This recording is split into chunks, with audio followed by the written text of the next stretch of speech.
ನಮಸ್ಕಾರ. ನಮಸ್ಕಾರ. ಆಚಾರ್ಯ ಅನಂತರಾಮ್ ಭಟ್ ಅವರು, ಈ ರೀತಿ ಹಂತಗಳಲ್ಲಿ ತಾವು ನಿಮ್ಮ ಒಂದು ಪ್ರಯಾಣ ಹೇಗಿತ್ತು ಅದರ ಬಗ್ಗೆ ಒಂದಷ್ಟು.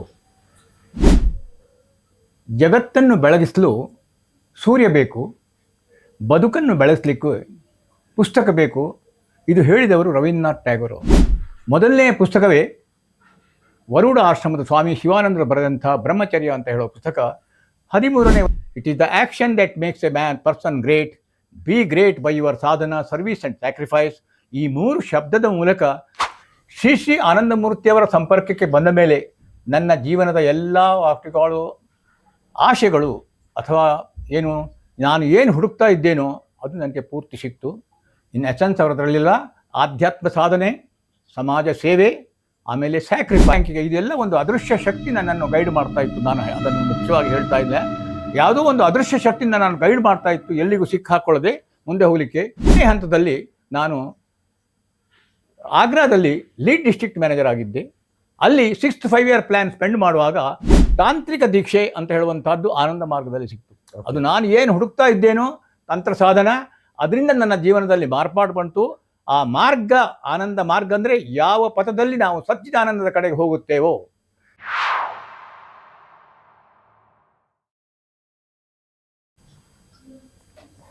ನಮಸ್ಕಾರ. ಕಾಸ್ಮಿಕ್ ಸೊಸೈಟಿ ಯೂಟ್ಯೂಬ್ ಚಾನಲ್ಗೆ ಸ್ವಾಗತ. ಈ ದಿನ ನಾವು ಒಬ್ಬ ವ್ಯಕ್ತಿ, ಸಾಮಾಜಿಕ ಚಿಂತಕರು, ಆಧ್ಯಾತ್ಮಿಕ ಚಿಂತಕರು, ಅವರ ಒಂದು ವಿಶೇಷವಾದ ಸಂದರ್ಶನ ಇದು. ಬನ್ನಿ ಸ್ವಾಗತಿಸೋಣ. ನಮಸ್ಕಾರ. ನಮಸ್ಕಾರ. ಆಚಾರ್ಯ ಅನಂತರಾಮ್ ಭಟ್ ಅವರು, ತಾವು ವಿಜ್ಞಾನ ಅಧ್ಯಯನ, ಅದಾದ ಮೇಲೆ ಒಂದು ಬ್ಯಾಂಕ್ ಉನ್ನತ ಅಧಿಕಾರಿ, ತದನಂತರ ತಾವು ಆಧ್ಯಾತ್ಮಿಕ ಚಿಂತಕರು, ಅಭ್ಯಾಸ ಮಾಡ್ತಿದ್ದೀರಿ, ಮತ್ತು ಗ್ರಾಮೀಣಾಭಿವೃದ್ಧಿ. ಈ ರೀತಿ ಹಂತಗಳಲ್ಲಿ ತಾವು ನಿಮ್ಮ ಒಂದು ಪ್ರಯಾಣ ಹೇಗಿತ್ತು ಅದರ ಬಗ್ಗೆ ಒಂದಷ್ಟು ತಿಳಿಸಿ. ಜೀವನ ಅಂತ ಹೇಳುವಂಥದ್ದು ಒಂದು ಪ್ರಯಾಣ. ಬಾಲ್ಯದಲ್ಲಿ ಆಟ, ಯೌವನದಲ್ಲಿ ವಿದ್ಯಾಭ್ಯಾಸ, ಆಮೇಲೆ ಸಂಪಾದನೆಯ ಮಾರ್ಗ, ವೃತ್ತಿ, ಸಂಸಾರ, ನಿವೃತ್ತಿಯ ನಂತರ ನಾವು ಹೋಗಬೇಕಾಗಿರುವುದು ಎಲ್ಲಿಂದ ಬಂದಿದ್ದೇವೋ ಅಲ್ಲಿಗೆ. ಆರಂಭದಲ್ಲಿ ಬಾಲ್ಯದಲ್ಲಿ ಆಟ ಎಲ್ಲವರ ಹಾಗೆ ಸ್ವಲ್ಪ ಆಟ ಆಡ್ತಾ ಇತ್ತು. ಸುಮಾರು 13-14ನೇ ವರ್ಷದಲ್ಲಿ ಮನಸ್ಸಿನಲ್ಲಿ ಏನೋ ಹೊಸ ಭಾವನೆಗಳು ಆರಂಭವಾಯಿತು. ಅದರಲ್ಲಿ ಆಧ್ಯಾತ್ಮಿಕದ ಬೀಜಗಳಿದ್ದವು. ಪುಸ್ತಕ, ಜಗತ್ತನ್ನು ಬೆಳಗಿಸಲು ಸೂರ್ಯ ಬೇಕು, ಬದುಕನ್ನು ಬೆಳೆಸಲಿಕ್ಕೂ ಪುಸ್ತಕ ಬೇಕು. ಇದು ಹೇಳಿದವರು ರವೀಂದ್ರನಾಥ್ ಟ್ಯಾಗೋರ್ ಅವರು. ನನ್ನ ಜೀವನದಲ್ಲಿ ಬದಲಾವಣೆ, ಹೊಸ ವಿಚಾರಗಳು, ವಿಕಾಸ ಮಾರ್ಗದಲ್ಲಿ ಮುನ್ನಡೆಯಲು ಮಾರ್ಗ ತೋರಿಸಿದಂಥದ್ದು ಆಧ್ಯಾತ್ಮಿಕತೆ ಪಥ. ಮೊದಲನೇ ಪುಸ್ತಕವೇ ವರುಡ ಆಶ್ರಮದ ಸ್ವಾಮಿ ಶಿವಾನಂದರು ಬರೆದಂಥ ಬ್ರಹ್ಮಚರ್ಯ ಅಂತ ಹೇಳೋ ಪುಸ್ತಕ. 13ನೇ ವಯಸ್ಸಿನಲ್ಲಿ ನನ್ನ ಕೈಗೆ ಸಿಕ್ತು, ಒಂದು ಹಳ್ಳಿಯ ಲೈಬ್ರರಿಯಲ್ಲಿ.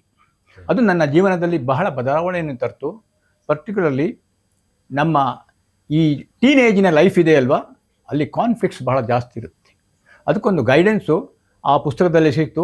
ನಾನು ಪ್ರಯತ್ನ ಮಾಡಿದೆ ಅಲ್ಲಿ ಕೊಡುವಂಥ ಗೈಡನ್ನು ಪ್ರಾಕ್ಟೀಸ್ ಮಾಡಲಿಕ್ಕೆ. ಅದೇ ರೀತಿ ಮುಂದೆ ಇನ್ನೊಂದು ಪುಸ್ತಕ ಸಿಕ್ತು, ಸ್ವಾಮಿ ಶಿವಾನಂದ ಡಿವೈನ್ ಲೈಫ್ ಸೊಸೈಟಿಯವರದ್ದು, sure ways for success in life and God realisation. ಈ ಬಗ್ಗೆ ಬಹಳ ನಮಗೆ ಸಂಶಯಗಳಿದ್ದವು. ಅಲ್ಲಿನೂ ಕೆಲವು ಹೊಸ ವಿಚಾರಗಳು ಸಿಕ್ತು. ಜೀವನದಲ್ಲಿ ಒಂದೊಂದು ಸ್ಟೆಪ್ ಹೋದ ಹಾಗೆ 3ನೇ ಪುಸ್ತಕ ವಿವೇಕಾನಂದರ ಪುಸ್ತಕ ಬಂತು.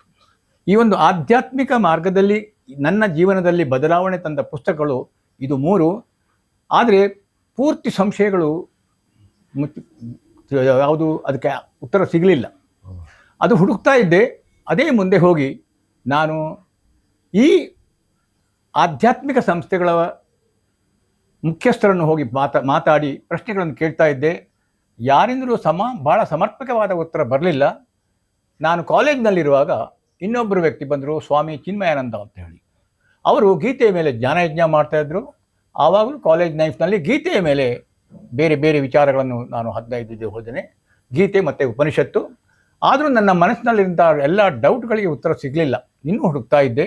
ಬ್ರಹ್ಮಕುಮಾರೀಸ್ ಹಾಗೆ ಬಂದಲ್ಲಿ ಕೊನೆಗೆ ನನಗೆ ಉತ್ತರ ಸಿಕ್ಕಿದ್ದು ಈ ಒಂದು ಹೊಸ ದಾರಿ ಆನಂದ ಮಾರ್ಗದ ಆಚಾರ್ಯ ವರ್ಗದವರಿಂದ, ಆಮೇಲೆ ಆನಂದ ಮಾರ್ಗದ ದಾರ್ಶನಿಕರು ಶ್ರೀ ಶ್ರೀ ಆನಂದಮೂರ್ತಿಯವರಿಂದ. ಶ್ರೀ ಶ್ರೀ ಆನಂದಮೂರ್ತಿಯವರ ಸಂಪರ್ಕಕ್ಕೆ ಬಂದ ಮೇಲೆ ನನ್ನ ಜೀವನದ ಎಲ್ಲ ವಾಕ್ಯಗಳು, ಆಶೆಗಳು, ಅಥವಾ ನಾನು ಏನು ಹುಡುಕ್ತಾ ಇದ್ದೇನೋ ಅದು ನನಗೆ ಪೂರ್ತಿ ಸಿಕ್ತು. ಇನ್ ಎಸೆನ್ಸ್ ಅವರದ್ರಲ್ಲಿಲ್ಲ, ಆಧ್ಯಾತ್ಮ ಸಾಧನೆ, ಸಮಾಜ ಸೇವೆ, ಆಮೇಲೆ ಸ್ಯಾಕ್ರಿಫೈಸ್ ಅಂತ ಹೇಳಿದರೆ ತ್ಯಾಗ. ಅವರ ಈ ಸ್ಟೇಟ್ಮೆಂಟ್ನಲ್ಲೇ it is the action that makes a person great, be great by your sadhana, service and sacrifice. ಈ 3 ಶಬ್ದದ ಮೂಲಕ ನನ್ನ ಇಡೀ ಜೀವನದಲ್ಲಿ ಮಾರ್ಪಾಡಾಗಿ ನಾನು ಇವತ್ತಿಗೂ ನಿವೃತ್ತಿಯಾಗಿ 25 ವರ್ಷ ಆದರೂ ನಾನು ಮಾಡುವಂಥ ಕೆಲಸ ಯಾವುದು, ಸಮಾಜ ಸೇವೆ, ಅದು ಒಂದು ಮಾಡೆಲ್ಲು. ಅದು ಕೆನರಾ ಬ್ಯಾಂಕಿನ ಮೂಲಕ ಆಗ್ತಾ ಇದೆ. ನನ್ನ ಜೀವನ ಆರಂಭ ಆದ್ದು ಸೆಂಟ್ರಲ್ ಗವರ್ಮೆಂಟಿನ ಡೈರೆಕ್ಟರೇಟ್ ಆಫ್ ನ್ಯಾಷನಲ್ ಸ್ಯಾಂಪಲ್ಗಳಲ್ಲಿ ತುಂಬ ತಿರುಗುವಂಥದ್ದು, ಟ್ರೈನಿಂಗ್ ಮತ್ತು ಇನ್ಸ್ಪೆಕ್ಷನ್ ಅಗ್ರಿಕಲ್ಚರ್ದಲ್ಲಿ. ಅದು ಎಸ್ಟಿಮೇಟು, ಅದರ ಇದು ಬೇಕಾಗಿಲ್ಲ, ಯಾಕಂದರೆ ಅದೊಂದು ಒಂದು ಪಂಥ. ಅದರಲ್ಲಿ ಯಾವುದು ಒರಿಜಿನಲ್ ವರ್ಕ್ ಇರಲಿಲ್ಲ, ಉಳಿದವರ ವರ್ಕು ನೋಡುವಂಥದ್ದು ಸ್ಟೇಟ್ ಗೌರ್ಮೆಂಟ್ ಅಂತ. ಎರಡನೇ ಬಂತು ನಾನು ಕೆನರಾ ಬ್ಯಾಂಕಿಗೆ. ಇದೆಲ್ಲ ಒಂದು ಅದೃಶ್ಯ ಶಕ್ತಿ ನನ್ನನ್ನು ಗೈಡ್ ಮಾಡ್ತಾ ಇತ್ತು. ನಾನು ಅದನ್ನು ಮುಖ್ಯವಾಗಿ ಹೇಳ್ತಾ ಇಲ್ಲ, ಯಾವುದೋ ಒಂದು ಅದೃಶ್ಯ ಶಕ್ತಿಯಿಂದ ನಾನು ಗೈಡ್ ಮಾಡ್ತಾ ಇತ್ತು, ಎಲ್ಲಿಗೂ ಸಿಕ್ಕಾಕೊಳ್ಳದೆ ಮುಂದೆ ಹೋಗಲಿಕ್ಕೆ. ಎರಡನೇ ಫೇಸ್ನಲ್ಲಿ ಅಗ್ರಿಕಲ್ಚರ್ ಫೈನಾನ್ಸ್ ಸೆಕ್ಷನ್ ಕೆನರಾ ಬ್ಯಾಂಕ್ನಲ್ಲಿ ಆಪರ್ಚುನಿಟಿ ಸಿಕ್ತು. ಅಲ್ಲಿ ಅಗ್ರಿಕಲ್ಚರಿಗೆ ಸಂಬಂಧಪಟ್ಟದ್ದೇ ಗ್ರಾಮೀಣಾಭಿವೃದ್ಧಿ ಇಂಥದ್ದು ಮಾಡಿದೆ. ಅಲ್ಲಿ ಹೊಸದು area development programme, village adoption ಇಂಥದ್ದು. ಆದರೆ 3ನೇ ಹಂತದಲ್ಲಿ ನಾನು ಆಗ್ರಾದಲ್ಲಿ ಲೀಡ್ ಡಿಸ್ಟ್ರಿಕ್ಟ್ ಮ್ಯಾನೇಜರ್ ಆಗಿದ್ದೆ. ಅಲ್ಲಿ 6th 5-year ಪ್ಲ್ಯಾನ್ ಸ್ಪೆಂಡ್ ಮಾಡುವಾಗ, ಇದು ಭಾಳ ಒಂದು ದೊಡ್ಡ ಫೀಲ್ಡು, ಡೆವಲಪ್ಮೆಂಟಿಗೆ ಸಂಬಂಧಪಟ್ಟಂಥದ್ದು. ಅಲ್ಲಿ ನನ್ನ ಆಧ್ಯಾತ್ಮದ ಈ ಅಂಕುರಗಳು ಬೆಳೀತಾ ಇತ್ತು. ಅಲ್ಲಿ ಹೋಗುವಾಗಲೇ ನಾನು ಆನಂದ ಮಾರ್ಗದ ದೀಕ್ಷೆ, ನನ್ನ ಮೊದಲನೇ ದೀಕ್ಷೆ ವೈದಿಕ ದೀಕ್ಷೆ ಅಂತ ಹೇಳಿ, ಈ ವೈದಿಕ ದೀಕ್ಷೆಯಲ್ಲಿ ಆಧ್ಯಾತ್ಮಕ್ಕೆ ಅದು ಮುಂದಕ್ಕೆ ಒಂದು ಸಹಾಯ ಮಾಡುತ್ತೆ. ಅದು ಸುಮಾರು ನಾನು 7ನೇ ಕ್ಲಾಸ್ನಲ್ಲಿರುವಾಗಲೇ ವೈದಿಕ ದೀಕ್ಷೆ ಆಗಿತ್ತು, ಒಂದು ಡಿಸಿಪ್ಲಿನ್ಡ್ ಲೈಫಿಗೋಸ್ಕರ. ಮುಂದೆ ಬಂದದ್ದು ತಾಂತ್ರಿಕ ದೀಕ್ಷೆ ಅಂತ ಹೇಳುವಂಥದ್ದು ಆನಂದ ಮಾರ್ಗದಲ್ಲಿ ಸಿಕ್ತು. ಅದು ನಾನು ಏನು ಹುಡುಕ್ತಾ ಇದ್ದೇನೋ ತಂತ್ರ ಸಾಧನ, ಅದರಿಂದ ನನ್ನ ಜೀವನದಲ್ಲಿ ಮಾರ್ಪಾಡು ಬಂತು. ಆ ಮಾರ್ಗ, ಆನಂದ ಮಾರ್ಗ ಅಂದರೆ ಯಾವ ಪಥದಲ್ಲಿ ನಾವು ಸಚ್ಚಿದಾನಂದದ ಕಡೆಗೆ ಹೋಗುತ್ತೇವೋ, ನಮ್ಮನ್ನು ನಾವು ಎಲ್ಲಿಂದ ಬಂದಿದ್ದೇವೋ ಅಲ್ಲಿಗೆ ಹೋಗುವಂಥ ಈ ಒಂದು ನಿಜವಾದ ಮಾರ್ಗದಲ್ಲಿ ಎಲ್ಲ ತೃಷ್ಣೆಗಳು, ಅದರಲ್ಲಿ ನನಗೆ ಉತ್ತರ ಸಿಕ್ತು. ನನ್ನ ಜೀವನದಲ್ಲಿ ಒಂದು ಪೂರ್ಣತೆ, ಇಂಟಿಗ್ರೇಟೆಡ್ ಬಂತು. ಈಗ ಅದರಲ್ಲೇ ನಾನು ಮುಂದುವರಿತಾ ಇದ್ದಾನೆ. ಸಾಧನ, ಸಮಾಜ ಸೇವೆ, ಸ್ಯಾಕ್ರಿಫೈಸ್, 3 ವರ್ಡ್ನಲ್ಲಿ. ಓಕೆ. ಸೊ ನಿಮ್ಮ ಗ್ರಾಮೀಣಾಭಿವೃದ್ಧಿಯಲ್ಲಿ ಇನ್ನೂ ಬಹಳಷ್ಟು ಮಾಡಿದ್ದೀರ ಅಂತ ಗೊತ್ತಾಯಿತು. ಅದ್ರ ಬಗ್ಗೆ ಒಂದಷ್ಟು ವಿವರ ನೋಡಿ. ಗ್ರಾಮೀಣಲ್ಲಿ ನಮ್ಮ ಗುರುಗಳು ಏನು ಹೇಳಿದ್ದಾರೆ ಅಂದರೆ, ನೀವು ನನ್ನನ್ನು ಪ್ಲೀಸ್ ಮಾಡಬೇಕಾದ್ರೆ ನೀವು ನನ್ನ ಕ್ರಿಯೇಷನಿಗೆ ಹೆಲ್ಪ್ ಮಾಡಬೇಕಂತ ಹೇಳಿದ್ದಾರೆ. ಅದರಲ್ಲಿ ಒಂದು ಮಾನವೀಯ ಮೌಲ್ಯಗಳಿಂದ, ಯಾವ ಜಾತಿ, ಕುಲ, ಗೋತ್ರ ಅಥವಾ ನ್ಯಾಷನಾಲಿಟಿ ಇಲ್ಲದೆ ನೀವು ಸಮಾಜದ ಸೇವೆ ಮತ್ತು ಈ ಕ್ರಿಯೇಷನ್ನ, ಸೃಷ್ಟಿಗೆ ಸೇವೆ ಮಾಡಬೇಕಂತೇಳಿ ಬಾಬಾ ಅವರು ಕೊಟ್ಟಂಥ ನಮ್ಮ ಈ ಗುರುಗಳನ್ನು ನಾವು ಬಾಬಾ ಅಂದರೆ ತಂದೆ ಅಂತ ಹೇಳಿ, ಇದು ಒಂದು ಭಕ್ತಿಯ ಕಾನ್ಸೆಪ್ಟ್. ಯಾರು ತಾಯಿ ಮತ್ತು ತಂದೆಯನ್ನು ಹೆಸರು ಹೇಳಿ ಕರೆಯುವುದಿಲ್ಲ. ಅದೇ ರೀತಿ ಆನಂದ ಮಾರ್ಗದ ದಾರ್ಶನಿಕರು ತತ್ವವಾದಿಗಳಾಗಿ ಪ್ರಭಾತ್ ರಂಜನ್ ಸರ್ಕಾರ ಅಂತ ಹೇಳು ಜಗತ್ತಿನಲ್ಲೇ ಇವತ್ತು ಪ್ರಸಿದ್ಧ ಆಗಿದ್ದಾರೆ. ಅವರು ಕೊಟ್ಟ ತತ್ವವಾದಕ್ಕೆ ಸರಿಸಮಾನವಾಗಿರುವಂಥ ತತ್ವವಾದಗಳು ಇಂಟೆಲೆಕ್ಚುವಲ್, ಬೌದ್ಧಿಕ ರಂಗದಲ್ಲಿ ಬೇರೆ ಕಾಣೋದಿಲ್ಲ ಓದ್ದವರಿಗೆ. ಅದೇ ರೀತಿ ಅಲ್ಲಿ ಅವರನ್ನು ನಾವು ತಂದೆ ಅಂತ ಹೇಳುವಂಥ ಒಂದು ಭಾವನೆ, ಇದು ಹೇಳ್ತಾರೆ ಭಕ್ತಿರ್ ಭಗವದ್ ಭಾವನೆ ಅಂತ ಹೇಳ್ತಾರೆ. ಅವರ ಒಂದು ಆ ವ್ಯಕ್ತಿತ್ವದಿಂದ ಅಂತ ಹೇಳುವಂತಹದ್ದು, ಯಾರು ತನ್ನ ತಂದೆ ತಾಯಿಯನ್ನು ಹೆಸರಿನಲ್ಲಿ ಕರೆಯುವುದಿಲ್ಲ.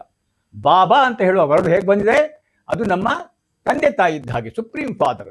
ಪಿತಾಸಿ ಲೋಕಸ್ಯ ಚರಾಚರಸ್ಯ ತ್ವಮಸ್ಯ ಪೂಜ್ಯಶ್ಚ ಗರುವಿರ್ಗರೀರ್ಯ ಅಂತೇಳಿ ಗೀತೆಯಲ್ಲಿ ಹೇಳ್ತಾರೆ. ಅವರು ನಮ್ಮ ಪರಪಿತ ಇದರಲ್ಲಿ. ಸೊ ಅವರು ಕೊಟ್ಟಂಥ ಯಾವ ದೃಷ್ಟಿಯಲ್ಲಿ ಸಮಾಜ ಸೇವೆ ಮಾಡಬೇಕು ಅಂತ ಹೇಳೋದಕ್ಕೆ ಅವರು ಅದಕ್ಕೆ ಒಂದು ದೊಡ್ಡ ಸಂಸ್ಥೆಯನ್ನೇ ಮಾಡಿದರು. ಯಾವ ಸಂಸ್ಥೆ?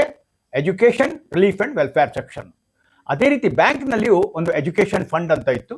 ಎರಡನೇದು ರಿಲೀಫ್ ಆ್ಯಂಡ್ ವೆಲ್ಫೇರ್ ಬೇರೆ ಇದೆ. ನನಗೆ ಈ ರೂರಲ್ ಡೆವಲಪ್ಮೆಂಟ್, ಗ್ರಾಮೀಣ ಅಭಿವೃದ್ಧಿಯಲ್ಲಿ ನಮ್ಮ ಯಾವ ಒಂದು ಸಮಾಜದ ಉದ್ದೇಶ ಇದೆಯೋ, ಟ್ರೈನಿಂಗ್ ಇನ್ಸ್ಟಿಟ್ಯೂಷನ್ಸ್ ಅಂತ ಮಾಡುತ್ತೆ.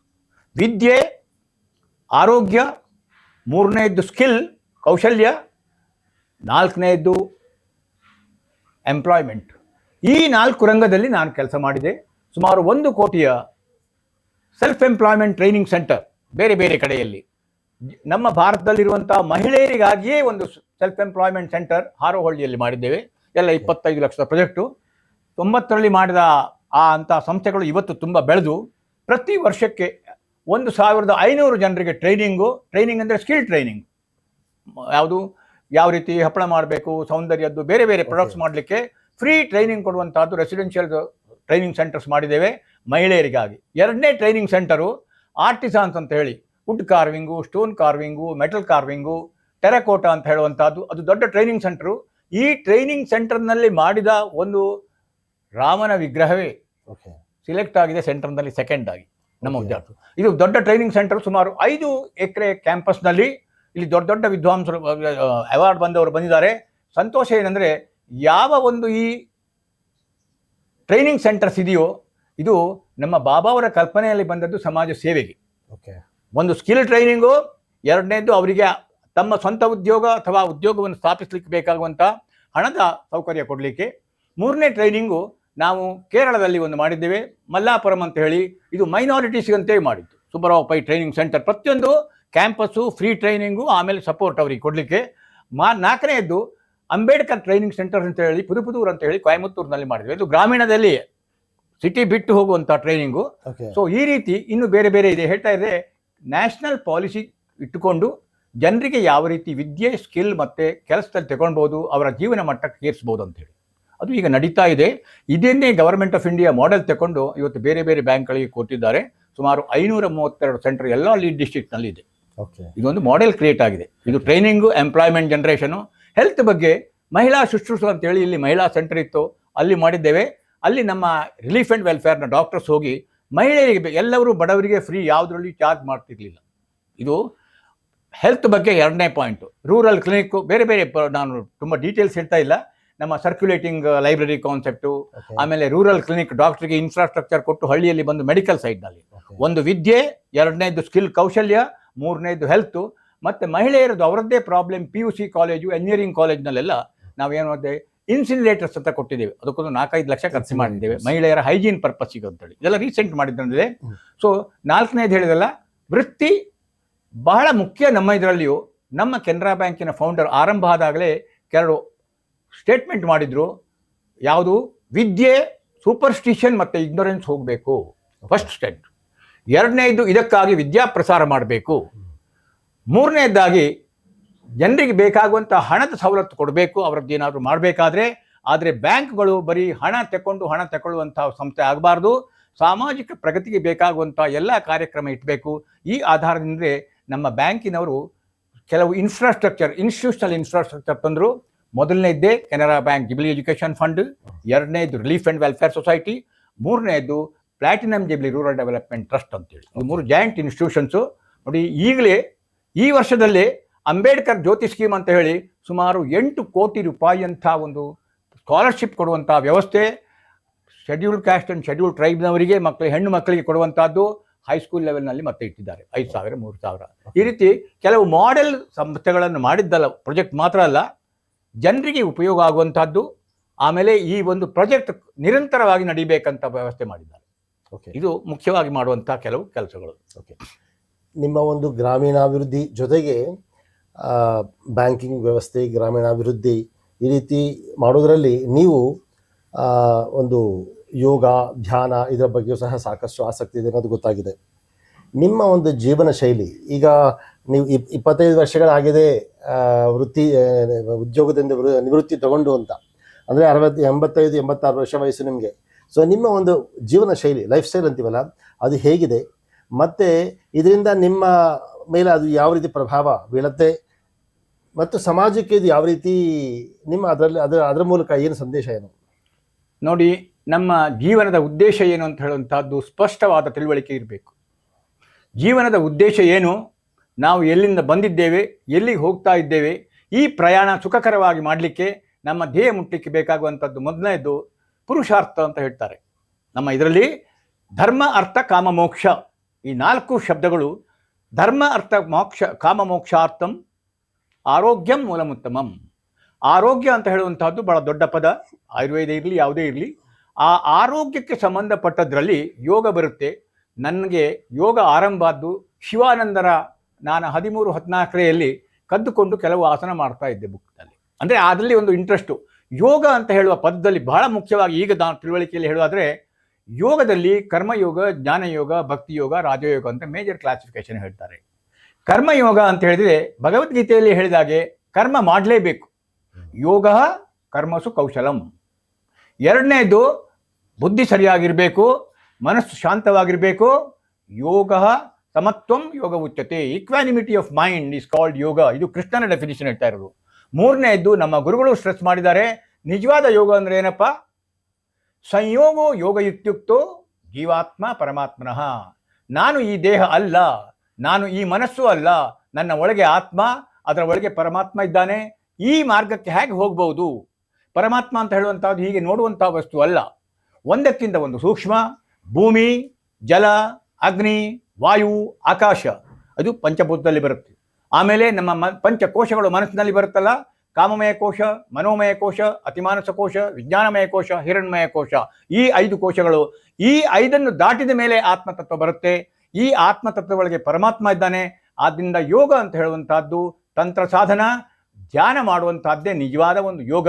ಅದಕ್ಕೆ ಈ ಯಂತ್ರ, ಬಯೋಲಾಜಿಕಲ್ ಯಂತ್ರ ಏನಿದೆಯೋ ಅದಕ್ಕೆ ಆಸನ ಮಾಡಬೇಕು. ಸೊ ಇದು ಮಾಡುವಂಥ, ನಾನು ಸುಮಾರು ಕಾಲೇಜ್ನಲ್ಲಿರುವಾಗಲೇ ಒಂದು 2 ತಿಂಗಳು ಯೋಗ ಟ್ರೈನಿಂಗ್ ಅಂತ ಹೋಗಿದ್ದೀನಿ, ಕೆಳಗಿನ ಲೆವೆಲ್ನಲ್ಲಿ. ಆ ರೀತಿಯಲ್ಲಿ ಎಲ್ಲದರಲ್ಲಿಯೂ ನನಗೆ ಒಂದು ಯಾವುದು ನಾನು ಹುಡುಕ್ತಾ ಇದ್ದೇನೆ ಅದು ಸಿಗ್ತಾ ಇಲ್ಲ. ಅದು ಆನಂದ ಮಾರ್ಗದಲ್ಲಿ ಮಾತ್ರ ಸಿಕ್ತು. ಆನಂದ ಮಾರ್ಗ ಜೀವನ ಶೈಲಿಯಲ್ಲಿ ಮುಖ್ಯವಾಗಿ ನಮ್ಮ ಹೇಳಿದರೆ ಜೈವಿ ಧರ್ಮ, ಭಾಗವತ ಧರ್ಮ 2.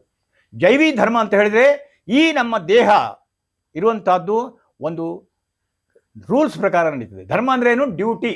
ಧರ್ಮ ಅಂದರೆ ಡ್ಯೂಟಿ. ಆ್ಯಕ್ಚುಲಿ ಅದರ ಭಾಳ ಕರೆಕ್ಟ್ ಡ್ಯೂಟಿ ಮಾಡಬೇಕು. ಸೊ ನಮ್ಮ ದೇಹಕ್ಕೆ ಬೇಕಾಗುವಂಥ ಏನು ಚರ್ಮ, ರಕ್ತ, ಮಾಂಸ, ಮೂಳೆ, ಮಜ್ಜ ಒಂದು ಲೆವೆಲ್. ಆಮೇಲೆ ಗ್ರಂಥಿಗಳು, ನರಮಂಡಲ, ಗಂಟುಗಳು, ಇದು ಎಲ್ಲ ತೊಂದರೆ ಕೊಡುವಂತಹದ್ದು. ನಮ್ಮ ಜೀವನದಲ್ಲಿ ಆರೋಗ್ಯ ಬೇಕೇ ಬೇಕು. ಹೇಳಿದ್ರೆ ಆರೋಗ್ಯ ಇಲ್ದಿದ್ರೆ ಏನು ಮಾಡಲಿಕ್ಕೆ ಆಗೋದಿಲ್ಲ ಯಾವ ಫೀಲ್ಡ್ನಲ್ಲಿಯೂ. ಶಾರೀರಿಕ ಆರೋಗ್ಯ, ಮಾನಸಿಕ ಆರೋಗ್ಯ, ನೈತಿಕ ಆರೋಗ್ಯ, ಆಧ್ಯಾತ್ಮಿಕ ಆರೋಗ್ಯ, ಆರೋಗ್ಯದಲ್ಲಿ ಇದು ಮಾಡಲಿಕ್ಕೆ ಆನಂದ ಮಾರ್ಗ ದಾರಿಯಲ್ಲಿ ತೋರಿಸುವಾಗ ಇದಕ್ಕೆ ಬೇಕಾಗುವಂಥ ಜೈವಿ ಧರ್ಮದಲ್ಲಿ ಅಂತ ಒಂದು 16 ಅಂಶಗಳು ಅಂತ ಒಂದು ಕೊಟ್ಟಿದ್ದು. 16 ಪಾಯಿಂಟ್ಸು ನಮ್ಮ ನಿತ್ಯ ಜೀವನದಲ್ಲಿ ಮಾಡಬೇಕು. ಭಾಳ ಏನು ದೊಡ್ಡ ಪಾಯಿಂಟ್ಸ್ ಅಲ್ಲ, ಭಾಳ ಸರಳವಾದಂಥದ್ದೇ. ಅದೇ ರೀತಿಯಲ್ಲಿ ನಮ್ಮ ಧ್ಯೇಯ, ನಾವು ಎಲ್ಲಿಂದ ಬಂದಿದ್ದೇವೋ ಅಲ್ಲಿಗೆ ಹೋಗಬೇಕು. ಬ್ಯಾಕ್ ಟು ಗಾಡ್ಹುಡ್ ಅಂತ. ಆತ್ಮ ಅಂತ ಹೇಳುವಂಥದ್ದು ನೋಡ್ಲಿಕ್ಕಾಗಲ್ಲ, ಅದು ನೋಡುವಂಥ ಶಕ್ತಿ. ಆತ್ಮ ನೋಡುವಂಥ ಶಕ್ತಿ. ದೇಹ, ಮನಸ್ಸು, ಆತ್ಮ. ಅದರಲ್ಲಿ ಬೇಕಾಗುವಂಥ ಒಂದು ಸರಿಯಾದ ತತ್ವವಾದವನ್ನು ಇಷ್ಟರವರೆಗೆ ಬಂದಂಥ ಎಲ್ಲ ಬುದ್ಧಿಜೀವಿಗಳಾಗಲಿ ಆಧ್ಯಾತ್ಮಿಕ ಜೀವಿಗಳಾಗಲಿ ಆನಂದ ಸೂತ್ರ ಅಂತ ಹೇಳುವಂಥ ಒಂದು ಸೂತ್ರದಲ್ಲಿ ಕೊಟ್ಟಂಥ ವಿಚಾರ ಬೇರೆ ಯಾವ ಭಗವದ್ಗೀತೆಯಲ್ಲಿಯೂ ಇದೆ, ಉಪನಿಷತ್ನಲ್ಲಿಯೂ ಇದೆ. ಅಷ್ಟು ಕ್ರಿಸ್ಪ್ ಆಗಿ 85 ಸೂತ್ರದಲ್ಲಿ ಬರೀ 2.5 ಪೇಜ್ ಸಂಸ್ಕೃತ ಸೂತ್ರದಲ್ಲಿ ಡೆಫಿನಿಷನ್ನು. ಇದು ಒಂದು ನಿಮಗೆ satisfaction. Blue print for life ಅಂತ, ಬ್ಲೂ ಪ್ರಿಂಟ್ ಫಾರ್ ಸಮಾಜ. ಇದು ಆನಂದ ಸೂತ್ರದಲ್ಲಿ ಮಾತ್ರ ಸಿಗುತ್ತೆ.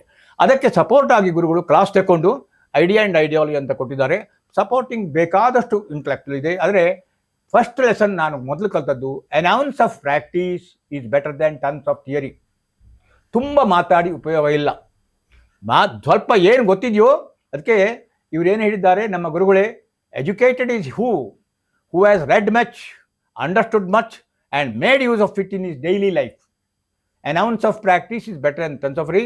ಆದ್ದರಿಂದ ಆನಂದ ಮಾರ್ಗದ ಪಥದಲ್ಲಿ ನಿಮಗೆ ಆರೋಗ್ಯ ಬೇಕಾದರೆ ಸಾಧನ ಅಂದರೆ ಮೆಡಿಟೇಷನ್ ಅಂತ ಹೇಳುವಂಥದ್ದು ಜೀವನದಲ್ಲಿ 2 ಹೊತ್ತು ಮಾಡಬೇಕು. ನೀವು 1 ನಿಮಿಷ ಮಾಡಿ 2 ನಿಮಿಷ ಮಾಡಿ ಅದು ಮಾಡಲೇಬೇಕು. ಯಾರು ಪ್ರತಿನಿತ್ಯ 2 ವೇಳೆ ಧ್ಯಾನ ಮಾಡುವನೋ ಅವನಿಗೆ ಮರಣಕಾಲದಲ್ಲಿ ಪರಮಪುರುಷನ ಭಾವನೆಯು ನಿಶ್ಚಯವಾಗಿ ಮೂಡುವುದು. ಪರಮಪುರುಷ ಅಂತ ಹೇಳಿದರೆ ಈ ಒಂದು ಜಗತ್ತಿನ ಕೇಂದ್ರ, ಅದು ಒಂದು ಜಡವಸ್ತು ಅಲ್ಲ. ಅಲ್ಲಿಂದ ಎಮಿನೇಟ್ ಆದರೂ ಬೇರೆ ವ್ಯಕ್ತಿಲಿ ಮ್ಯಾಟರ್, ಮೈಂಡ್ ಆ್ಯಂಡ್ ಸ್ಪಿರಿಟ್ನಲ್ಲಿ. ಸೊ ಅದನ್ನು ಮಾಡಲಿಕ್ಕೆ ಇದು ಭಗವದ್ಗೀತೆಯಲ್ಲಿಯೂ ಇದೆ, ಉಪನಿಷತ್ತಿನಲ್ಲಿ ಇದೆ, ಹೊಸ್ತಲ್ಲ. ಮತ್ತು ಸಿಸ್ಟಮ್ಯಾಟಿಕ್ ಆಗಿ ಕೊಟ್ಟಿದ್ದಾರೆ. ಯಾನೇ ಹೇಗೆ ಮಾಡಬೇಕು, ಈ ಪ್ರಾಕ್ಟೀಸೇ ನಮ್ಮಲ್ಲಿ ತಾಂತ್ರಿಕ ದೀಕ್ಷೆ. ಯಾರಿಗೂ ಹಣದ ಏನೂ ಇಲ್ಲಿದೆ, ಏನು ಕೇಳಿ ಎಲ್ಲವರಿಗೂ ಸಿಗುವಂಥದ್ದು ಜಗತ್ತಿನಲ್ಲಿ ಇದನ್ನು ಎಲ್ಲವರು ಒಟ್ಟಾಗಿ ಮಾಡೋದಕ್ಕೆ ಧರ್ಮಚಕ್ರ ಅಂತ ಹೇಳ್ತಾರೆ. ಸೊ ಜೀವನ ಪದ್ಧತಿಯಲ್ಲಿ ಈ ಪಾಯಿಂಟ್ ನೀವು ಅಳವಡಿಸಿಕೊಂಡ್ರೆ ಖಂಡಿತವಾಗಿ ನಿಮ್ಮ ವಿಕಾಸ ಗತಿ ಬೆಳೀತದೆ. ನಿಮ್ಮ ವ್ಯಕ್ತಿ ಜೀವನದಲ್ಲಿ, ಸಾಂಸಾರಿಕ ಜೀವನದಲ್ಲಿ, ಸಾಮಾಜಿಕ ಜೀವನದಲ್ಲಿ ನಿಮ್ಮನ್ನು ಎಲ್ಲವರು ಸ್ವಲ್ಪ ರೆಸ್ಪೆಕ್ಟ್ ಕೊಡ್ತಾರೆ. ಯಾಕಂದರೆ ಅಲ್ಲಿ ನೀವು ಸಿನ್ಸಿಯರಿಟಿ ಅಂತ ಹೇಳ್ತಿರಲ್ಲ, ಪ್ರಾಮಾಣಿಕವಾಗಿ ಮಾಡಲಿಕ್ಕೆ ಪ್ರಯತ್ನ ಮಾಡಬೇಕು, ಉಳಿದವ್ರಿಗೆ ತೋರಿಸ್ಲಿಕ್ಕಲ್ಲ. ಸೊ ದಿನ ಸಾಧನೆ. ಅದೇ ರೀತಿಯಲ್ಲಿ ಪ್ರತಿಯೊಂದಕ್ಕೂ ಕೂತ್ಕೊಳ್ಳೋದೇ ಒಂದು ಆಸನ, ಸರಿಯಾಗಿ ಕೂತ್ಕೊಳ್ಳಿ ಅಂತ ಹೇಳ್ತೀವಿ. ಆಸನದಲ್ಲಿ ಕೆಲವೇ ಕೊಟ್ಟಿದ್ದಾರೆ, ಡೆಮಾನ್ಸ್ಟ್ರೇಷನು ಪ್ರದರ್ಶನಕ್ಕಂತಲ್ಲ, ನಿತ್ಯ ಜೀವನದಲ್ಲಿ ಮಾಡಬೇಕು. ಆಮೇಲೆ ಆಹಾರ, ಡಾಕ್ಟರ್ ಡಯಟ್, ಡಾಕ್ಟರ್ ಕ್ವಯಟ್ ಅಂತೇಳಿ. Doctor diet, doctor quiet, doctor 8. ಇದು ಸೂತ್ರ ಏನಪ್ಪ? ಆಹಾರದಲ್ಲಿ ಪ್ರಮಿತ ಆಹಾರ. 7,000 ವರ್ಷ ಹಿಂದೆ ಭಗವಾನ್ ಸದಾಶಿವನು 6 ಪಾಯಿಂಟ್ ಕೊಡುವಾಗ 6ನೇ ಪಾಯಿಂಟು ಪ್ರಮಿತ ಆಹಾರ ಅಂತ ಹೇಳಿದರು. ಪ್ರಮಿತ ಆಹಾರ ಷಷ್ಠಂಚ ಪ್ರಮಿತಾಹಾರ ಸಪ್ತಮಂ ನೈವ ವಿದ್ಯತೆ ಫಲಿಷ್ಯಾತೀತಿ ವಿಶ್ವಾಸ ಸಿದ್ಧಿರ್ ಪ್ರಥಮ ಲಕ್ಷಣಂ. ಇದು ಪಾರ್ವತಿ ಶಿವ ಸಂವಾದದಲ್ಲಿ ಎಂದು ಹೇಳುವಂತಹದ್ದು 6 ಪಾಯಿಂಟ್ ಫಾರ್ ಸಕ್ಸೆಸ್. ನೋಡಿ, ಈ ಆಹಾರ ವಿಚಾರದಲ್ಲಿ ಇನ್ನೂ ಒಂದು ಸ್ಟೆಪ್ ಬಂದರೆ ಭಗವಾನ್ ಕೃಷ್ಣ ಗೀತೆಯಲ್ಲಿ ಏನು ಹೇಳ್ತಾನೆ? ಯುಕ್ತಾಹಾರ ವಿಹಾರಸ್ಯ ಯುಕ್ತ ಚೇಷ್ಟಸ್ಯ ಕರ್ಮಸು ಯುಕ್ತ ಸ್ವಪ್ನಾಮಬೋಧಸ್ಯ ಯೋಗೋ ಭವತಿ ದುಃಖ. ಸೊ ಆಹಾರದಲ್ಲಿ ನಾವು ಸ್ವಲ್ಪ ಡಿಸಿಪ್ಲಿನ್. ತಿಂದದ್ದು ಯಾವ ಪ್ರಾಣಿಯೂ ಏನೇನೋ ತಿನ್ನೋಲ್ಲ. ದನ ಯಾವಾಗಲೂ ಹುಲ್ಲು ತಿನ್ನುತ್ತೆ, ನಾನ್ ವೆಜಿಟೇರಿಯನ್ಗೆ ಹೋಗಲ್ಲ. ಹುಲಿ ಯಾವಾಗಲೂ ಅದಕ್ಕೆ ಬೇಕು ಅದು ತಿನ್ನುತ್ತೆ. ಆನೆ ಬಹಳ ಶಕ್ತಿ ಇರುವಂತಹ ಪ್ರಾಣಿ. ಇವತ್ತು ಹೇಳ್ತಾರೆ ಅದಕ್ಕೆ ಶಕ್ತಿ ಎಲ್ಲಿಂದ ಬರುತ್ತೆ? ಅದು ತಿನ್ನೋದೆಲ್ಲ ಸೊಪ್ಪು, ಪ್ರತಿಯೊಂದರಲ್ಲಿ ಇದೆ. ಅದೇ ರೀತಿ ಮನುಷ್ಯನ ಒಂದು ಈ ಯಂತ್ರ ಏನಿದೆಯೋ ಇದು ಸೂಟೆಡ್ ಫಾರ್ ವೆಜಿಟೇರಿಯನ್ ಫುಡ್. ಜೀವನೇ ಹೋಗ್ತಾ ಇರುವಂಥ ನಾನ್ ವೆಜಿಟೇರಿಯನ್ ಫುಡ್ ಒಳ್ಳೇದಿರ್ಬೋದು, ಅದು ಪ್ರಾಪ್ತವೇ. ಅದಕ್ಕೆ ನಮ್ಮ ಗುರುಗಳು ಹೇಳ್ತಾರೆ, ನೀವು ನಾನ್ ವೆಜಿಟೇರಿಯನ್ ತಗೊಳ್ಳುವಾಗ 3 ಸರ್ತಿ ಆಲೋಚನೆ ಮಾಡಿ ಇದನ್ನು ಕೊಲ್ಲುವ ಅಗತ್ಯ ಇದೆಯಾ ಅಂತೇಳಿ. ಅದಕ್ಕೂ ಒಂದು ರೈಟ್ ಇದೆ. ಭಾಳ ಇರ್ತೇಳಿ ಆಹಾರದಲ್ಲಿ ನಾವು ಒಂದು ನಿಯಂತ್ರಣ ಮಾಡಬೇಕು. ನಮ್ಮ ಬುದ್ಧಿಗೆ ಸೇರಿದದ್ದು ಸಂಪ್ರದಾಯದಲ್ಲಿ ಇದ್ದದನ್ನು ತಗೊಳ್ಬೋದು. ಎರಡನೇದು ಕ್ವಯಟ್ ಅಂತೇಳಿ, ಮನಸ್ಸನ್ನು ಶಾಂತ ಮಾಡೋದು ಹೇಗೆ? ಮನಸ್ಸನ್ನು ಶಾಂತ ಆಗ ಸುಮ್ಮನೆ ಕೂತ್ಕೊಳ್ಳಿ ಕಲಿಬೇಕು. ಮನಸ್ಸು ಯಾವಾಗಲೂ ಅಲ್ಲೋಲ ಕಲ್ಲೋಲ ಆಗ್ತಾ ಇರುತ್ತೆ. ನಮ್ಮ ಕಾಮಮಯ ಕೋಶ ಇದೆ ಅಲ್ವಾ? ಕಾಮಮಯ ಕೋಶದಲ್ಲಿ ತುಂಬ ಆಶೆಗಳಿದ್ದಾವೆ. ಆ ಆಶೆಗಳು ಇನ್ಸ್ಟಿಂಕ್ಟಿವ್ ಅಂತ, ನಾವು ಏನು ಇಲ್ಲ, ಅದನ್ನು ಕಂಟ್ರೋಲ್ ಮಾಡಬೇಕು. ಆದ್ದರಿಂದಲೇ ಬಾಬಾ ಅವರು ಕೊಟ್ಟಂಥ ಒಂದು ಜೀವನ ವೇದ ಅಂತ ಹೇಳುವಂಥ ಪುಸ್ತಕ ಇದೆ. ಅದೇ ಫಸ್ಟ್ ಬುಕ್, ಮೊರಾಲಿಟಿ. ಬಹಳ ಸರಳವಾಗಿ ನಿಮ್ಮ ಜೀವನದಲ್ಲಿ ನಿತ್ಯ ಜೀವನದಲ್ಲಿ ಅಳವಡಿಸಿಕೊಳ್ಳಿಕ್ಕೆ ಹೋಗುವಂಥ ಕೆಲವು ಪಾಯಿಂಟ್ಸ್ ಕೊಟ್ಟಿದ್ದಾರೆ. ಫಾರ್ ಎಕ್ಸಾಂಪಲ್ ಬ್ರಹ್ಮಚರ್ಯ. ಬ್ರಹ್ಮಚರ್ಯ ಅಂದರೆ ಏನು? ಯಮ ನಿಯಮ ಹೇಳಿದ್ರಲ್ಲಿ ಯಮ, ಅಹಿಂಸೆ, ಸತ್ಯ, ಅಸ್ಥೇಯ, ಅಪರಿಗ್ರಹ, ಬ್ರಹ್ಮಚರ್ಯ. ಯಾರೂ ಒಂದು ಸರಿಯಾದ ಒಂದು ಎಕ್ಸ್ಪ್ಲನೇಷನ್ ಅಹಿಂಸೆಯದ್ದು ಕೊಟ್ಟಿಲ್ಲ ಇಷ್ಟರವರೆಗೆ. ನಾವು ಸರಿಯಾಗಿ ನೋಡಿದರೆ ಅದರಲ್ಲಿ ಕನ್ಫ್ಯೂಷನ್ ಇದೆ, ಡ್ಯುಯಾಲಿಟಿ ಇದೆ ಇನ್ನೊಬ್ಬರಿಗೆ. ಅದೇ ರೀತಿ ಬ್ರಹ್ಮಚರ್ಯ. ಬ್ರಹ್ಮಚರ್ಯ ಅಂದರೆ ಏನು? ಬ್ರಹ್ಮ ಭಾವನೆ. ಯಾವುದೇ ಒಂದು ಕೆಲಸ ಮಾಡುವಾಗ ಈ ಜಗತ್ತು ಬ್ರಹ್ಮನ ಶರೀರ, ಅದನ್ನು ನಾವು ಆಲೋಚನೆ ಮಾಡಿ ಅದಕ್ಕೆ ಬೇಕಾಗುವಂಥ ಕೆಲವರು ಅವರೊಂದು ದಾರಿ ತೋರಿಸಿದ್ದಾರೆ. ಈಗ ಕೃಷ್ಣ ಹೇಳಿರ್ಬೋದು ಸರ್ವಧರ್ಮಾನ್ ಪರಿತ್ಯಜ್ಯ, ಎಲ್ಲ ಶ್ಲೋಕದಲ್ಲಿ ಹೇಳುವಾಗ ದೊಡ್ಡ ಹೇಳಿದರೆ ಅದು ದಿನನಿತ್ಯದಲ್ಲಿ ಹೇಗೆ ಅಳವಡಿಸ್ಕೊಳ್ಬೋದು. ಅದಕ್ಕೆ ಆನಂದ ಮಾರ್ಗದಲ್ಲಿ ಸಹಜ ಯೋಗ ಅಂತ ಹೇಳಿ 6 ಲೆಸನ್ಸ್ ಕೊಟ್ಟಿದ್ದಾರೆ. ಈಶ್ವರ ಪ್ರಣಿಧಾನ. ಎರಡನೇದು ಏನು? ಮಧುವಿದ್ಯಾ ಅಂತೇಳಿ. ನಾವು ಯಾವುದನ್ನು ನೋಡುವಾಗಲೂ ಇದು ದೇವರ ಒಂದು ಅಂಶ, ನಾನು ನಿಮ್ಮನ್ನು ರೆಸ್ಪೆಕ್ಟ್ ಮಾಡಬೇಕು, ದೇವರ ಅಂಶ ಅಂತ ತಿಳ್ಕೊಂಡು ನಿಮಗೆ ಹೆಲ್ಪ್ ಮಾಡಬೇಕು. ಯಾವಾಗ ಹೆಲ್ಪ್ ಮಾಡುವಾಗ ಕೆಲವು ಸರ್ತಿ ಬಲ ಪ್ರಯೋಗ ಮಾಡಬೇಕಾಗಿದ್ದು. ಒಬ್ಬ ಬರ್ತಾನೆ ನನ್ನನ್ನು ಕಿಡ್ನ್ಯಾಪ್ ಮಾಡಲಿಕ್ಕೆ, ಹೇಳಿದ್ದು ಕೇಳೋದಿಲ್ಲ, ಆ ಟೈಮ್ನಲ್ಲಿ ಬಲ ಪ್ರಯೋಗ ಮಾಡಬೇಕಾಗತ್ತೆ. ಅದು ಹಿಂಸೆ ಅಲ್ಲ, ಶಿಷ್ಟ ರಕ್ಷಣೆ, ದುಷ್ಟ ನಿಗ್ರಹ ಅಂತ ಹೇಳ್ತೀರಲ್ವ. ಆ ರೀತಿಯ ಸೆಕೆಂಡ್ ಲೆಸನ್ ಮಧುವಿದ್ಯಾ. ಅದೇ ರೀತಿ ತತ್ವಶೋಧನ, ಚಕ್ರಧಾರಣ, ಪ್ರಾಣಾಯಾಮ ಸಿಂಪಲ್ ಕೊಟ್ಟಿದ್ದಾರೆ. ನಿಮ್ಮ ದಿನನಿತ್ಯದಲ್ಲಿ ನೀವೊಂದು 5-10 ನಿಮಿಷನೂ ಸ್ಟಾರ್ಟ್ ಮಾಡುವಾಗ ಆರಂಭ ಮಾಡಿದರೆ ನಿಮ್ಮ ಜೀವನದಲ್ಲಿ ಬದಲಾವಣೆ ಬರುತ್ತೆ. ಇದು ಬದಲಾವಣೆ ಅಂತ ಪರಿವರ್ತನೆ ಮಾಡಬೇಕಾದ್ರೆ ಇಷ್ಟವರೆಗೆ ಬೇರೆ ಯಾವ, ನಾನು ಯೋಗದ ಸುಮಾರು ಬ್ರಹ್ಮಕುಮಾರೀಸು, ಬೇರೆ ಬೇರೆ ಇವತ್ತು ಪ್ರಚಲಿತದಲ್ಲಿರುವಂಥ ಯೋಗದ ಮಾರ್ಗ ನೋಡಿದ್ದೇನೆ. ಇದಕ್ಕೆ ಸರಿಸಾಟಿ ಆಗುವಂಥ ಒಂದು ಮಾರ್ಗ ಬೇರೆ ಇಲ್ಲ. ಇಂಟೆಲೆಕ್ಚುವಲ್ ಲೆವೆಲ್ನಲ್ಲಿ, ಸಾಮಾಜಿಕ ಲೆವೆಲ್ನಲ್ಲಿ, ಜಾತಿ ಕುಲ ಗೋತ್ರಗಳ ಒಳದಲ್ಲಿದೆ. ನಮ್ಮ ಶಕ್ತಿ ಯಾವ ರೀತಿ? ಒಂದು ಆಂತರಿಕ ಶಕ್ತಿ, ನೈತಿಕ ಶಕ್ತಿ. ಎರಡನೇದು ಬೌದ್ಧಿಕ ಶಕ್ತಿ. ಮೂರನೇದು ಆಧ್ಯಾತ್ಮಿಕ ಶಕ್ತಿ. ಜೀವನದಲ್ಲಿ ಬದಲಾವಣೆ. ನಾನು ಈಗಲಾದರೂ ಅದರಲ್ಲೇ ಈ ಅಂಕುರ ಬೆಳೆದು 4 ಗಂಟೆಯಿಂದ ಬ್ಯುಸಿಯಾಗಿ ನನ್ನ ಕೆಲವು ಪ್ರಾಕ್ಟೀಸಸ್ ಮಾಡ್ತೇನೆ. ಅದೇ ರೀತಿ ಕಳೆದ 20 ವರ್ಷದಲ್ಲಿ ನಾನು ರೈಲ್ವೆಯಲ್ಲಿ ಸುಮಾರು 25-30 ಸಾವಿರ ಜನರಿಗೆ ಸರಳವಾದಂಥ 10 ಪಾಠಗಳು 10 ನಿಮಿಷ ಬೇಕು ಅಷ್ಟೇ. ನಿಮ್ಮ ಜೀವನದಲ್ಲಿ ಬದಲಾವಣೆ ಬರುತ್ತೆ. ಇಲ್ಲಿ ಮಾತ್ರ ಅಲ್ಲ, bank of Baroda training centre, Canara bank ಕರದಲ್ಲಿ ಹೋಗ್ತೇನೆ. ಯಾವುದು ಹಣದ ಬರವಿಲ್ವೇ ಇಲ್ಲ, ಹಣಕ್ಕಾಗಿ ಇಲ್ಲ. ಅದೇ ರೀತಿಯಲ್ಲಿ ಗ್ಲೋಬಲ್ ಕಾಲೇಜ್ನಲ್ಲಿ ಮಾಡಿದ್ದೇವೆ. ಸೊ ಈ ರೀತಿಯಲ್ಲಿ ನಮ್ಮ ಜೀವನದಲ್ಲಿ ಪರಿವರ್ತನೆ ಮಾಡಲಿಕ್ಕೆ ಇರುವಂತಹದ್ದು ಒಂದೇ ದಾರಿ, ದಟ್ ಈಸ್ ಯೋಗ ಮಾರ್ಗ. ಯಾವ ಮಾರ್ಗದಲ್ಲಿ ನೀವು ಸಚ್ಚಿದಾನಂದ ಕಡೆಗೂ ನಮ್ಮ ನಿವೃತ್ತಿ ಆದಮೇಲೆ ನಾವು ಹೋಗಲೇಬೇಕು. ಮುಂದೆ ಹೋಗುವಂಥವು ನಮ್ಮ ಬ್ಯಾಕ್ ಟು ಗಾಡ್ಹುಡ್, ದೇವರ ಮನೆಗೆ. ಈಗಿನ ಸಮಾಜದಲ್ಲಿ ನಿಮ್ಮ ಒಂದು ವೈಯಕ್ತಿಕ ಅಭ್ಯಾಸಗಳು, ಜೀವನ ಶೈಲಿ, ಸಮಾಜದ ಕೊಡುಗೆಗಳು, ಇದರ ಸಮಾಜ ಚಿಂತನೆ, ಈ ದೃಷ್ಟಿನಲ್ಲಿ ಈಗಿನ ಸಮಾಜದಲ್ಲಿ ಇರುವಂತಹ ಯುವಕರು ಅವರೇನಾದರೂ ಒಂದು ಒಳ್ಳೆಯದಷ್ಟು ಮಾಡಬೇಕು ಅನ್ನೋ ಮನೋಭಾವ ಇದ್ದಾಗ ಅವರಿಗೆ ನಿಮ್ಮ ಒಂದು ಸಂದೇಶ ಏನು? ಯುವಕರಿಗೆ ಸ್ಪಷ್ಟವಾದ ಗುರಿಯನ್ನು ನಾವು ಮೊದಲು ಹೇಳಬೇಕು. ಹೇಳಿದ್ದಲ್ವಾ, ಯೌವನದಲ್ಲಿ ಏನಪ್ಪ ವಿದ್ಯಾಭ್ಯಾಸ ಯಾವುದು ಅವರಿಗೆ ಇಷ್ಟ ಇದೆಯೋ ಆ ಕೋರ್ಸ್ನಲ್ಲಿ ತಡಲಿಕ್ಕೆ ಸ್ಪಷ್ಟವಾದ ಗುರಿ, ಸತತ ಪ್ರಯತ್ನ, ಗುರಿ ಮುಟ್ಟುವ ತನಕ ನಿಲ್ಲಬಾರ್ದು. ಅವರೇ ಡಿಸೈಡ್ ಮಾಡಬೇಕು. ಅವರವರ ಆಶ್ರಮ ಧರ್ಮ ಅಂತ ಹೇಳಿದರೆ ಯುವಕರಾಗಿರುವಾಗ ವೃತ್ತಿ ಧರ್ಮದಲ್ಲಿರುವಾಗ ಸಭ್ಯದಲ್ಲಿ ಡ್ಯೂಟಿ ಮಾಡಲಿಕ್ಕೆ ಕಲಿಬೇಕಾದ್ರೆ ಸ್ಪಷ್ಟವಾದ ಗುರಿ, ಇವ್ರು ಹೇಳಿದಾರ awake arise stop not till the goal is reached. ಯುವಕರು ಸಂಯಮ ಭಾಳ ಬೇಕು, ಮಧ್ಯಮ ಮಾರ್ಗ ಅಂತ ಹೇಳ್ತಾರೆ. ನಮ್ಮ ಇನ್ಸ್ಟಿಂಕ್ಟಿವ್ ಅರ್ಜಸ್ ಅಥವಾ ಒಂದು ಪ್ರಾಣಿಯಲ್ಲಿ ಇರುವಂಥ ಇನ್ಸ್ಟಿಂಕ್ಟ್ ಅಂತ ಹೇಳ್ತಿರಲ್ಲ, ಅದನ್ನು ಕಂಟ್ರೋಲ್ ಮಾಡಲಿಕ್ಕೆ ಗೊತ್ತಿರಬೇಕು. ಎರಡನೇದು ಸ್ಪಷ್ಟವಾದ ಇಂಟೆಲೆಕ್ಚುವಲ್ ಲೈಟ್, ವಿಜ್ಞಾನ, ಜ್ಞಾನ, ವಿಜ್ಞಾನ, ಸುಜ್ಞಾನ, ಪ್ರಜ್ಞಾನ ಅಂತೇಳಿ. ಪ್ರಜ್ಞಾನಂ ಬ್ರಹ್ಮ, ಈ ಬ್ರಹ್ಮ ಅಂತ ಹೇಳುವಂಥದ್ದು ಅದು ಅನಿರ್ವಚನೀಯ. ಸೊ ಯುವಕರಲ್ಲಿ ಅವರವರ ಧರ್ಮಕ್ಕೆ ಅನುಗುಣ, ಧರ್ಮ ಅಂತ ಹೇಳಿದ್ರೆ ಸಮಾಜದಲ್ಲಿ ವರ್ಣಧರ್ಮ ಅಂದರೆ ಬಾಲ್ಯ ಯೌವನ, ಇದರಲ್ಲಿ ಸ್ಪಷ್ಟವಾಗಿ ಮಾಡಿ ಸತತ ಪ್ರಯತ್ನ ಮಾಡಬೇಕು. ಪ್ರತಿಯೊಂದು ಸೋಲಿಗೂ ಹೆದರಬಾರ್ದು, ಅದರಲ್ಲಿ ಸ್ಕಿಲ್ ಬೇಕು. ಅದು ಇದ್ದರೆ ಖಂಡಿತವಾಗಿ ಅವರು ಮುಂದೆ ಹೋಗ್ತಾರೆ, ವ್ಯಕ್ತಿ ಜೀವನದಲ್ಲಿ, ಸಮಾಜ ಜೀವನದಲ್ಲಿ. ಸರಿಯಾದ ರೀತಿ ಒಂದು ಯೋಗಾಭ್ಯಾಸ, ಧ್ಯಾನ, ಪ್ರಾಣಾಯಾಮ, ಈ ರೀತಿ ಒಂದು ಉತ್ತಮವಾದ ಜೀವನ ಶೈಲಿ ಇದನ್ನು ಅಳವಡಿಸ್ಕೋಬೇಕು ಅನ್ನೋದು ತಮ್ಮ ಸಂದೇಶ. ಹೌದು, ಜೀವನದಲ್ಲಿ ಒಂದು ನಿಯಮ ಮಾಡ್ಕೊಂಡಿರ್ಬೇಕು. ಅಭ್ಯಾಸ, ಯೋಗ ಅಭ್ಯಾಸ ಅಂತ ಹೇಳ್ತಾರೆ. ಆದ್ರಿಂದಲೇ ಚಾಪೆ ಬಿಟ್ಟು ಹೋಗೋದ್ರ ಮೊದಲೇ ಇರೊಂದು 5-10 ನಿಮಿಷದ ಅಭ್ಯಾಸ ಮಾಡಿಕೊಂಡ್ರೆ ಈ ಅಭ್ಯಾಸ ಉಳ್ಕೊಂಡ್ಬಿಡುತ್ತೆ. ಆಹಾರದಲ್ಲಿ ಯಾವುದರಿಂದ ನನಗೆ ಒಳ್ಳೆಯದಾಗುತ್ತೋ, ನನ್ನ ಇರ್ಬೋದು ಸಂಪ್ರದಾಯದಲ್ಲಿ ಸ್ವಲ್ಪ ವೈಚಾರಿಕ ವಿವೇಕ ಅಂದರೆ ಬುದ್ಧಿಯ ಕೃಷಿ ಅಂತ ಹೇಳ್ತಾರೆ. ವಿವೇಕಕ್ಕೆ ನಾವು ಸ್ಥಾನ ಕೊಡಬೇಕು. ರ್ಯಾಷನಾಲಿಟಿ, ಸ್ಪಿರಿಚುವ್ಯಾಲಿಟಿ, ಕಂಟ್ರೋಲ್ ಆನ್ ಆ್ಯನಿಮ್ಯಾಲಿಟಿ, ಇದು ನಮ್ಮ ಧ್ಯೇಯವಾಗಿರಬೇಕು. ಎಲ್ಲ ಜಗತ್ತಿನಲ್ಲಿ ಯಾರಿಗೂ ಮಾಡ್ಕೋಬೋದು. ಇದು ಒಂದು ಈ ದಿನದ ಒಂದು ಯೋಗ ಸಂದೇಶ ಇದು. ಧನ್ಯವಾದಗಳು ಆಚಾರ್ಯ ಅನಂತರಾಮ್ ಭಟ್ ಅವರಿಗೆ. ಈ ದಿನ ವೀಕ್ಷಕರೇ, ಈ ದಿನ ನಮ್ಮ ಜೊತೆ ಆಚಾರ್ಯ ಅನಂತರಾಮ್ ಭಟ್ ಅವರು ಬಂದು, ಅವರು ಹಿರಿಯ ಆನಂದ ಮಾರ್ಗಿಗಳು, ಸಾಧಕರು, ಸಮಾಜ ಚಿಂತಕರು, ಆಧ್ಯಾತ್ಮಿಕ ಚಿಂತಕರು, ಬಹಳಷ್ಟು ಪುಸ್ತಕಗಳು ಸಹ ಬರೆದಿದ್ದಾರೆ. ಸೊ ಅವರ ಒಂದು ಸಂದೇಶ ಈ ದಿನ ಈ ಒಂದು ನಮ್ಮ ಸಂದರ್ಶನದಲ್ಲಿ ಸಮಾಜಕ್ಕೆ ಒಂದು ಒಳ್ಳೆಯ ವಿಷಯ ಕೊಡುವಂಥದ್ದು, ಸಮಾಜ ಸೇವೆ ಮಾಡುವಂಥದ್ದು ಅನ್ನೋದು ಅವರ ಭಾವನೆ. ಅವರಿಗೆ ಇವತ್ತು ನಾವು ನಮ್ಮ ವೀಕ್ಷಕರ ಪರವಾಗಿ ಧನ್ಯವಾದ ತಿಳಿಸೋಣ. ಜೊತೆಗೆ ವೀಕ್ಷಕರು ಈ ಒಂದು ಕಾರ್ಯಕ್ರಮ ವೀಕ್ಷಣೆ ಮಾಡೋದಕ್ಕೆ, ನಮ್ಮ ಜೊತೆ ಇರೋದಕ್ಕೆ ಬಹಳ ಧನ್ಯವಾದಗಳು ಹೇಳ್ತಾ, ಕಾಸ್ಮಿಕ್ ಸೊಸೈಟಿ ಯೂಟ್ಯೂಬ್ ಚಾನಲ್ಗೆ ಪುನಃ ನಿಮ್ಮನ್ನು ಅಭಿನಂದಿಸ್ತಾ ಸ್ವಾಗತಿಸುತ್ತೇನೆ. ನಮಸ್ಕಾರ, ಧನ್ಯವಾದಗಳು.